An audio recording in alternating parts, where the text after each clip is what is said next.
everybody, it's Debbie from the Inspiration Station, and today I'm going to show you how to do a mosaic page using the Mosaic Moments System. Now, you may have seen some of these pages in my previous videos when I do layout shares. I do really enjoy making the mosaic pages. Some of them are very basic and some of them are much more complicated. I have two here that I'll show you. These are actually using some of their specialty dies. So it's not just your standard 1-inch square mosaic. These are photos that I took up in Maine. We were on the coast, and then these are some detail shots that I took of the plants. And then this one is completely different. This is more of a basic grid style, and then I used one of their specialty dies here in the center. I think it was called On the Dot or something like that, but I really like the way that it focused on this one photo and then had these floral pieces around it. So those are just some examples of what you can do with the system. I'm going to walk through it, starting with how to choose a pattern, and then using the papers. Now, this is the heart of the system right here. This is their grid paper. You don't need it, but I don't recommend doing it without, at least not in the beginning. The way this is set up, the photos line up on the markings here, so it helps you keep a perfect 1/8 inch margin between each of the squares.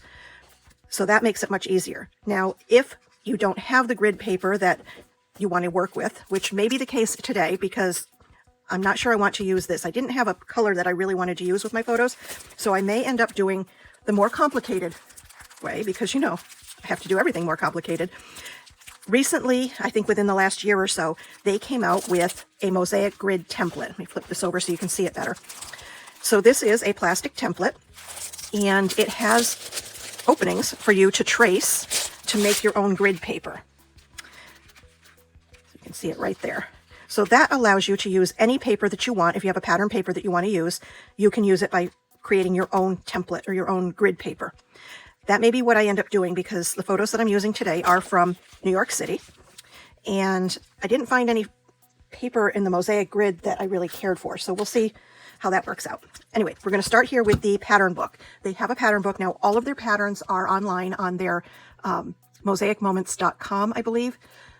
That's where you can buy all their supplies. Snapandcrop.com is the actual storefront, I believe, that you buy the grid paper and the dies and pattern books and things like that. But they do have all their patterns online on the Mosaic Moments page. And a few years back, they printed up a book with a lot of the patterns in it so that you can create the looks that they show. Because at that time, there were, it looks like over 350 patterns. I know that that number has increased because they come up with new ones all the time. But I'm going to start with this one, and I'm going to start with a fairly simple pattern. It's actually pattern number 103. So right in the beginning, this is pattern number 103.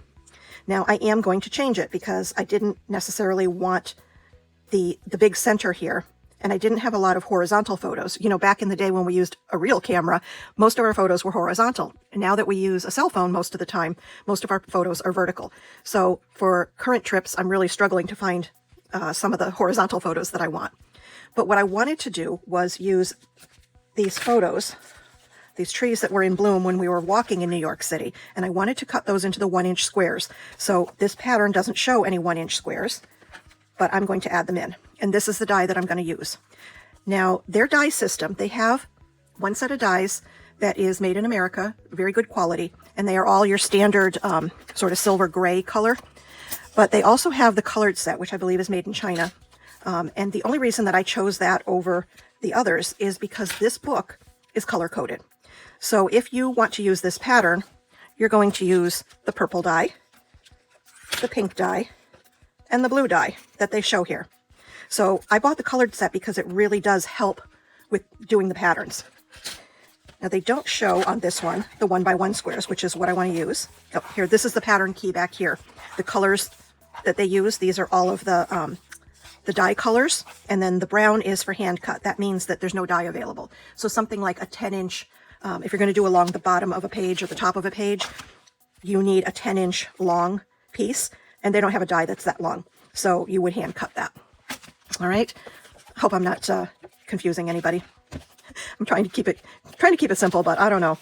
So for example, this page here is using this die primarily for all of these little squares, and then just the centerpiece is one of the blue squares. So we are going to use the colored dies to match the pattern, and as I said, I am changing the pattern up a little bit. And one of the things that they came out with a while back, and to be honest, I don't know if it's even still available because I haven't been on the website to look for it, but they had this page planner, which is basically an empty grid with all of the squares. And it's really, really handy if you want to make up your own pattern. So what I did was I took the basic pattern 103 and changed it up so that I could put these 1-inch squares in. And, you know, excuse my coloring. I was not doing very well with that. I used Copic markers, and it's not the right kind of paper for Copic markers, so they bled all over. But you get the idea. This is how I want the pattern to go. So I'll be using the purple, the pink, the blue, and the green. All right, so this is basically what my page is going to look like. So I chose my photos, and I already showed you I'm going to be using these floral photos for the 1-inch squares. Then for my the purple ones, which are the longest ones, I'm going to be using these photos from, we did a boat tour around the island of Manhattan, so that was really cool.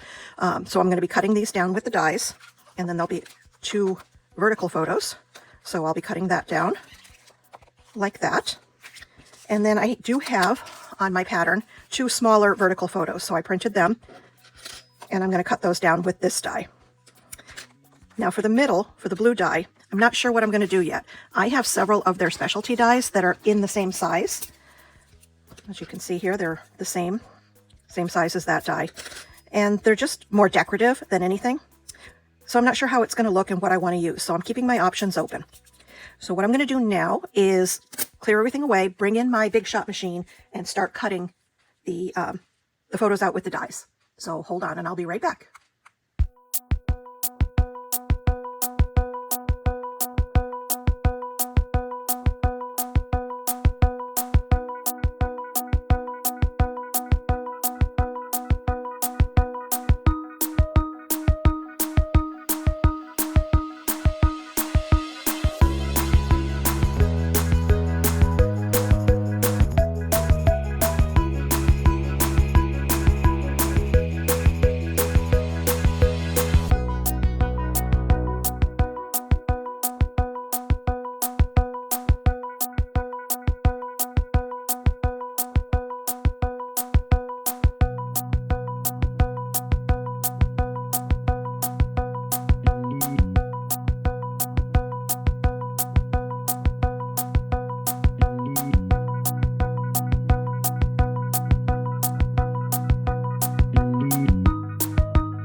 My die cutting is done, and you may have noticed a couple of things while I was doing that.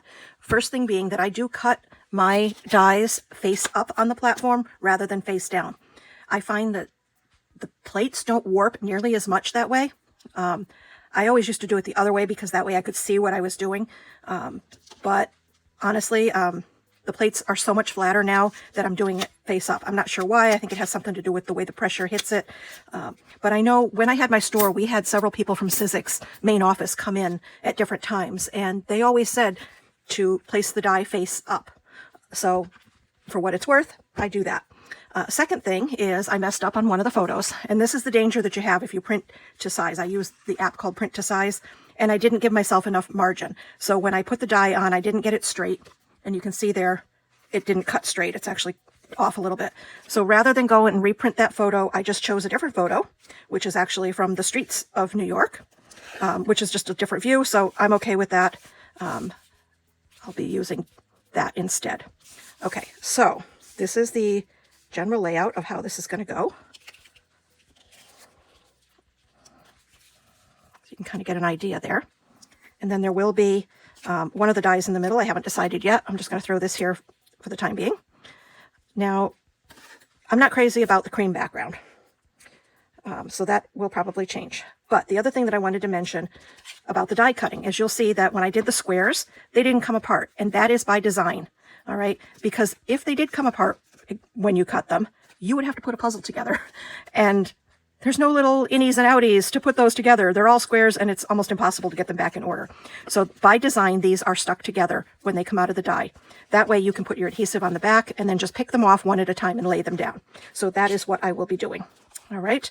So because I'm not crazy about this particular color background, I think what I'm going to do, like I said earlier, is use the template, make things difficult for myself, and print up my own. Now the question is which paper I'm going to use. And I found two that I really like. One is Pinkbrush Studios Tourist Mode, which I thought was appropriate. And this one is Vicki Boutin. It's from one of her new pads. It's actually a reprint of a lot of old papers that she had from different collections. It's I think there's 48 sheets to it, and it's a mixture of Where to Next, what's the other one? Fernwood, I think Discover and Create. So they took a lot of her last few collections and they reprinted the papers in a collection of 48, which is fantastic.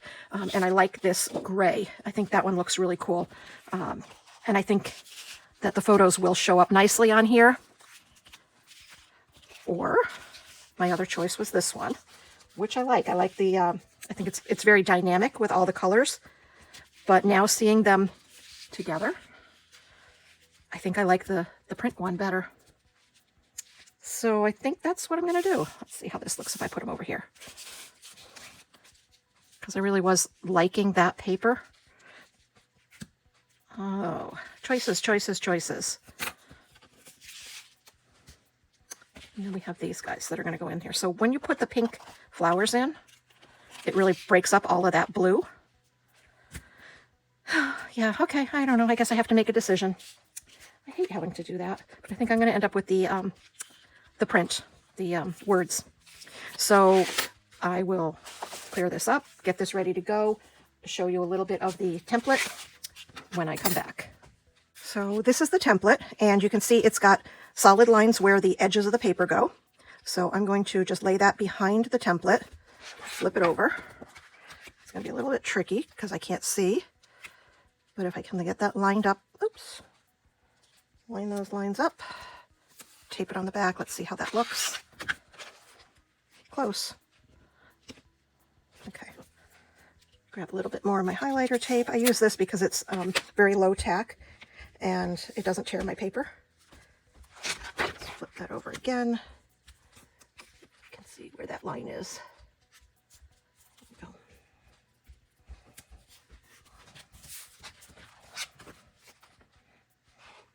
Looks pretty good. It's a little off up here, but I think that's how I cut the paper, so I'm not going to worry about it. So it's taped on there now, so it's not going to go anywhere. Now I don't need to trace every single one of these because I'm not doing all squares. What I'm going to end up doing is this area here. I'm just going to get my pencil, and I'm going to do that one. I'm going to do some lines down just so that I can keep it lined up. This one is going to go here, and you only need this, the top and, sorry, I hope my head wasn't in the way. You only need the top and the left-hand side to line them up like that. So we'll just do that one. And my other one here, we know is going to be this one. Okay. And then this one is going at this corner. So again, you want to line it up with the top and the left. So that's this one here. And I am going to put that one there just so I make sure I get it straight. I probably should have done it on this one too.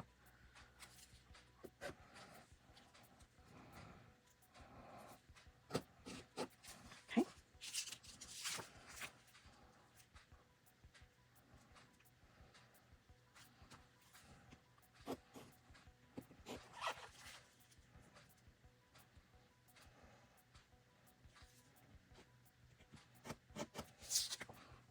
And this.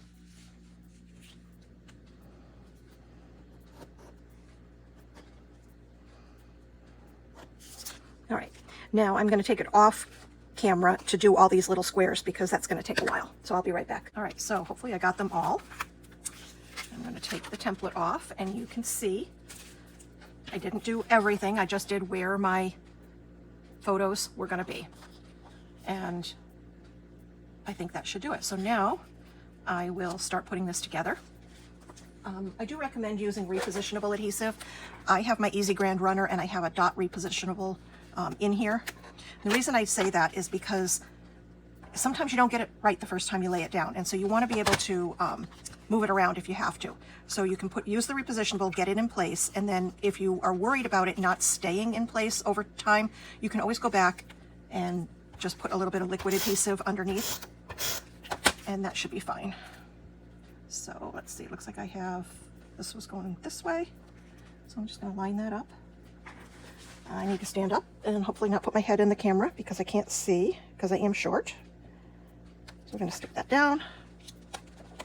And you'll see, once you have the grid, it's really quick and easy to put these together. And you get that perfect 1/8 inch margin. Now I think this one, see, I didn't get it quite straight. So we just move it over just a little bit, like that. This one was going at the top.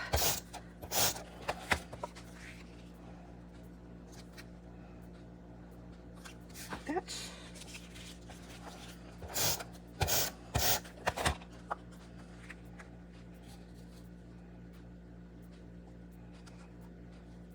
And also, if for some reason you didn't get your pencil lines perfect, you can see here mine are kind of wiggly because the slot is a little bit bigger than my superfine pencil, so they're not exactly straight, but if they show, they are pencil and I can just erase them. So it's not really a big deal. So I'm just going to cover that up.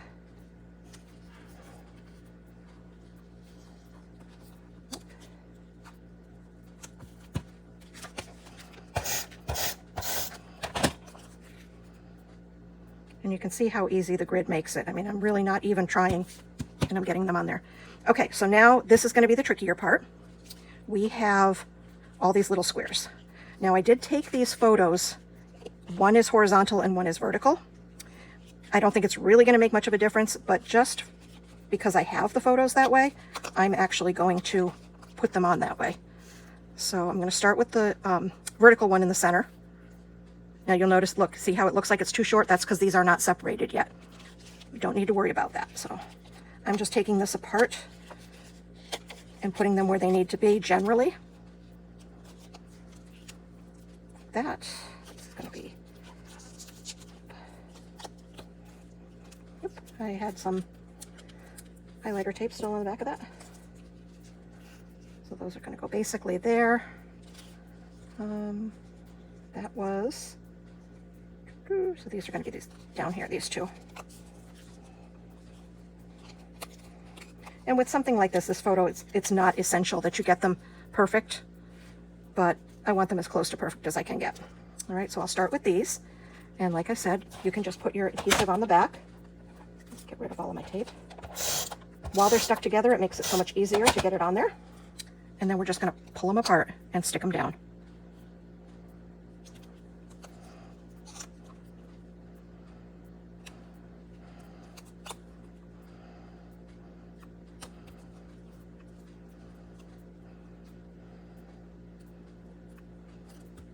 And you thought this was going to be hard, huh?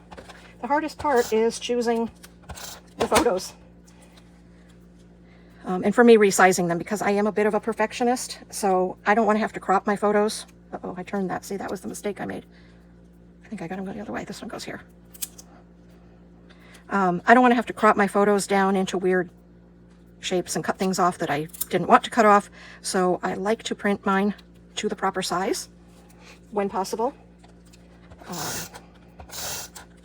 And for that, I use the Epsom PictureMate PM400, which I absolutely love. And if you look below in the description of this video, you will find an affiliate link that you can go and purchase that if you don't already have it. I would appreciate you using that if that's something that's on your wish list. Please use the affiliate link. That helps me out. I get a little bit of a commission. Not much, it's really little. But, you know, every penny adds up, so if several people do it, it ends up being a little bit. All right, it was just flipped on me.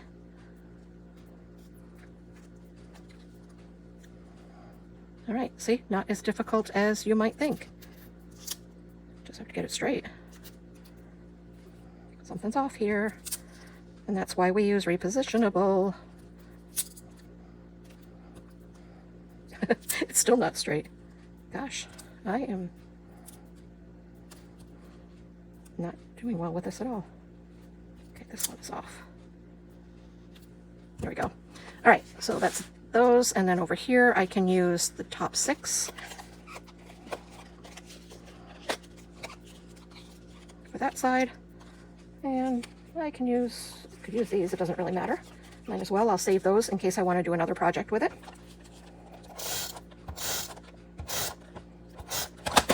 All right.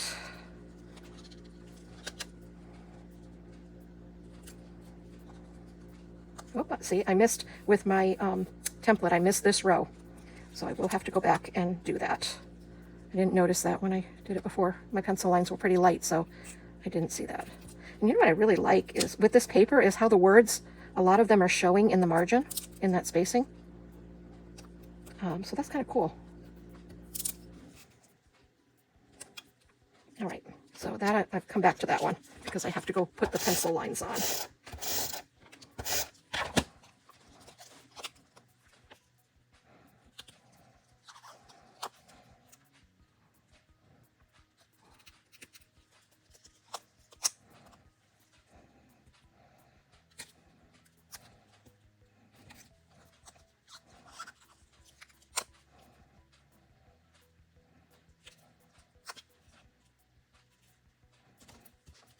All right, put the pencil lines on, and then we got to figure out what to do with the center. So I'll be right back. So you'll notice I'm putting a piece of white cardstock down in the center here. And that is because if I were to just use one of these open dies, that's not so bad with the, because I'm using the print paper, but in this case that you're using a grid, one of the grid papers, there would be lines down here and here for those squares. So this isn't so bad. I could leave it, I suppose, just put something on there. But I think just for now, I'm going to put this piece of cardstock here just to kind of get an idea. I can always pull it off if that's not what I want. But it'll help me to see a little bit better, I think, the designs of those dies. So these are a couple of the dies that I have. I could use that. It's not too bad. This one's kind of interesting. It's got that, I think it's called Highland, and it's got a really cool design to it. This one I think is called Discovery. I don't know. I think that might be a little too busy. It's cool, but I think I'm going to go with this one. So what do I want to use for this? I need to find a color to cut this out of. Okay, I'll be back. So I was thinking either black or this gray, and I think I'm going to go with the gray because it matches the background paper better. So I'm just going to pop all those out, little pieces out. So that would go there, but it's a little dull. So let's see what happens if we pull in one of these. What would happen? It would fit. That's what would happen. Let's see. Well, that's kind of interesting now, isn't it?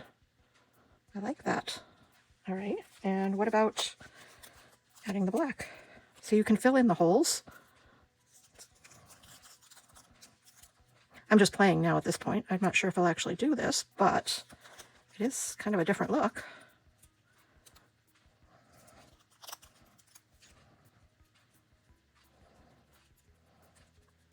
Oh, I think I like it. What do you think? Yeah, I think I'm going to do that. Because why not? All right. So we'll just get all these little pieces off.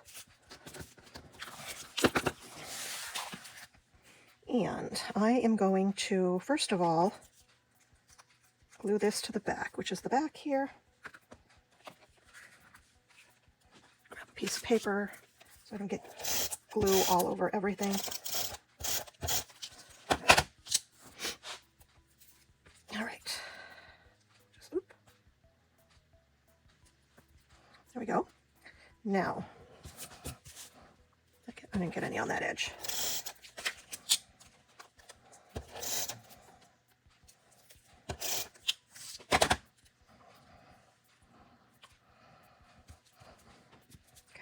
then these guys, I have to look because this was a textured paper, so I have to make sure I have the right sides up, and I don't want the textured side, so I have to put the glue on the textured side.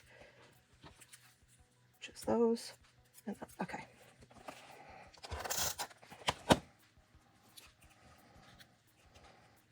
And they really do just like pop in.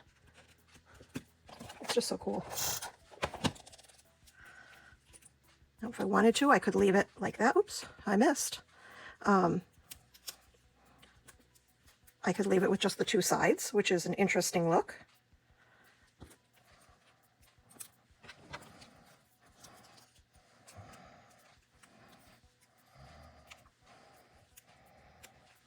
No, I think I'm going to go with the whole thing. So that one's textured. There's the texture. Okay.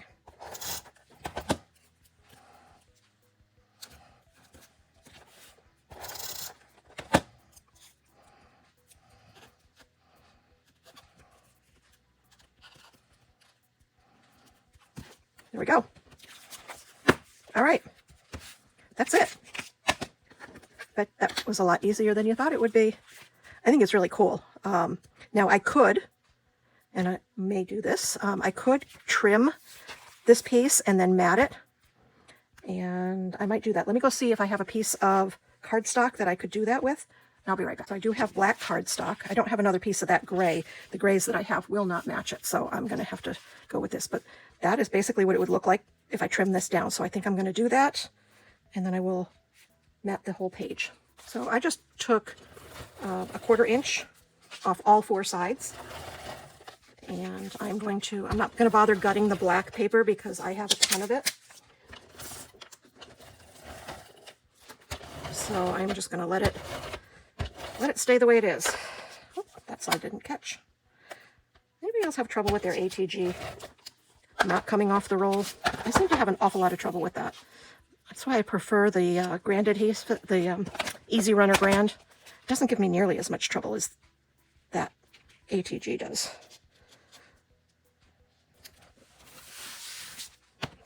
All right.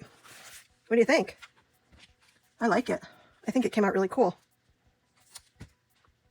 So yeah, there you go. So that is, once again, using the Mosaic Moments System. I started with pattern 103 right here. Changed it up a little bit so that I had the 1-inch squares, and cut them out, and it's all good to go. So thank you for joining me today. I appreciate you spending your time with me. If you haven't already, please like and leave a comment. Maybe subscribe if you haven't yet. I truly appreciate that. And if you have questions, leave them down below. If this is something that you enjoy and you want to see more mosaic pages made, leave that in the comments so that I know. And I will be glad to do something maybe with some of the more intricate dies, some of the advanced dies. We'll see if there's any interest. All right. So thank you again, and I will see you in the next video.